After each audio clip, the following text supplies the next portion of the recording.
Hello and welcome to Express Drives.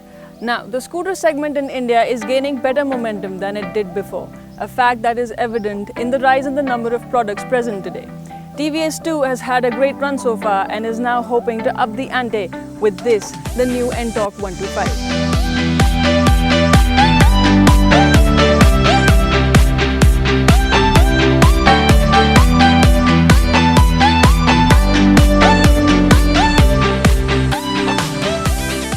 The Ntorq 125 was first unveiled 4 years ago at 2014 Auto Expo as a concept called the Graphite.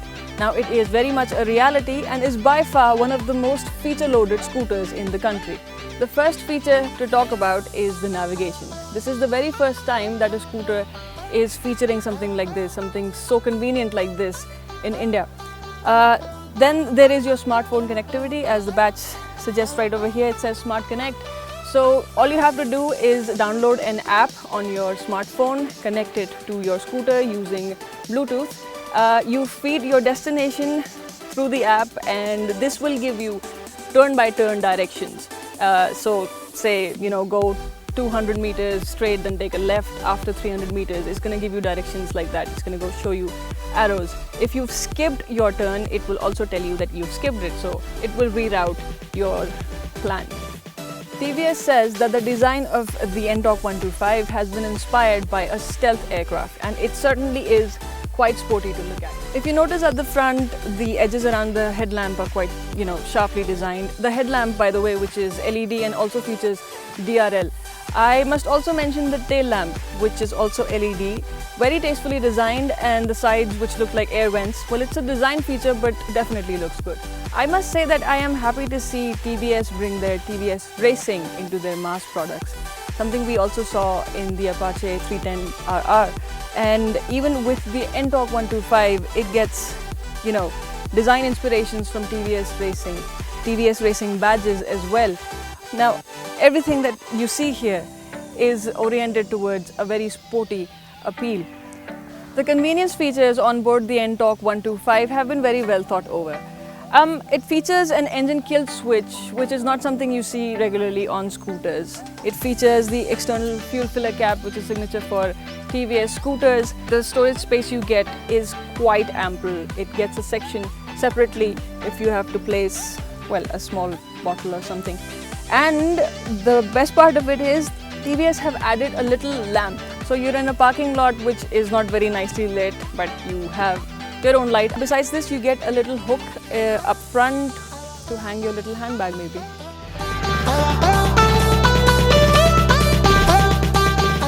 Well, TVS have covered the convenience with several features, some of which are also segment first.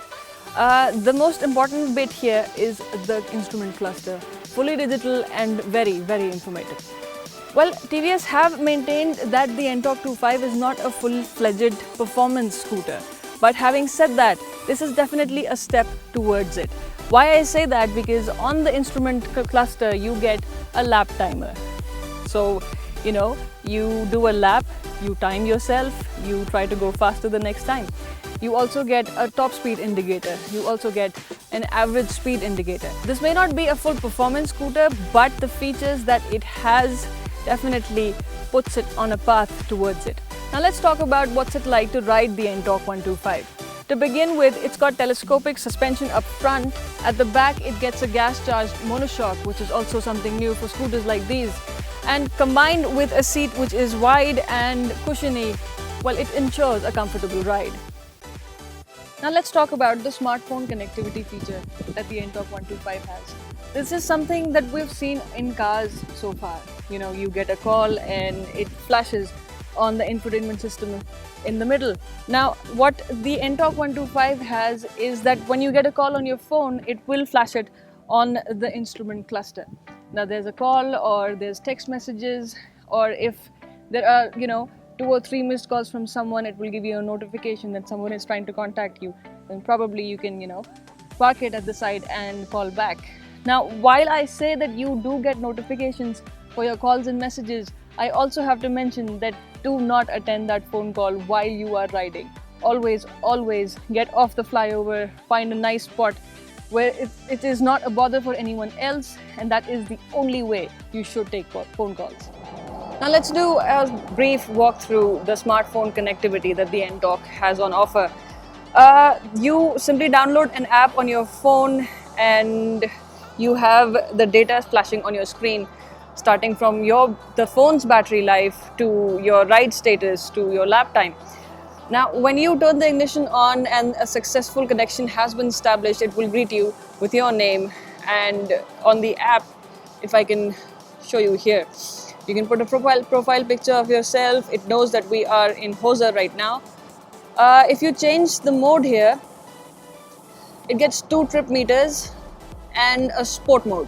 Sport mode, which includes lap times, top speed indicator, your average speed, and even a 0 to 60 of how long you take to do 0 to 60.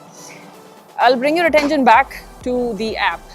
The first one here is do not disturb. Quite neat that is. When you're riding and you turn this feature on, this will simply not reflect the notifications on the screen, so you have a hassle-free ride.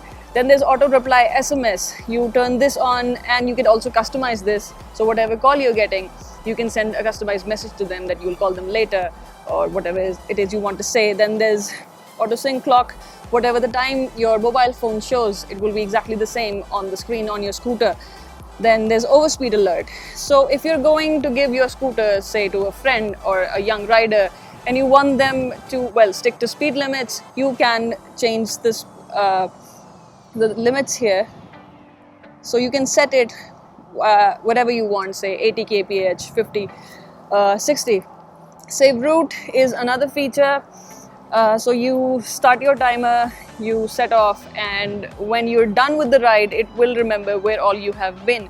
It will save that route for you, and you can take that in the near future. Now this is the app, which also enables navigation. So you feed your destination here and it will give you directions on the screen with a left and right turn. So overall, this is quite an attractive feature that TVS have included in the Ntorq 125, and definitely sets it apart from the lot of scooters that we have in our market today. Now, the Ntorq 125 does promise a sporty performance. If you set aside the lap timer or the top speed recorder, well, if you set these things aside, what gives the scooter its sporty character is the 3-valve single quad engine, which can propel it to a top speed of 95 kmph. Today I saw 97 kmph on the speedo. I do admit that I wish the maximum speed was about 100. But then when I look at the overall package with the petal disc up front and the tyres, which are quite wide at 110 mm, so you can lean on it as well. So the overall package, combined with the many of the convenience features that are on board on this scooter, well, I don't think top speed will be a disappointment to anyone. I genuinely like this scooter. The features have been so very well thought over. The navigation will be so helpful in the real world. The smartphone connectivity will be so helpful. Well, those socially active ones. All I'm afraid is that young riders might get a little too excited about the lap timer on the scooter and compare their times to and back from college with their friends. I'm not giving any ideas, I'm just saying public roads are no place for racing. On that note, always have your riding gear on while you're on a two-wheeler. Ride safe. Thank you very much for watching.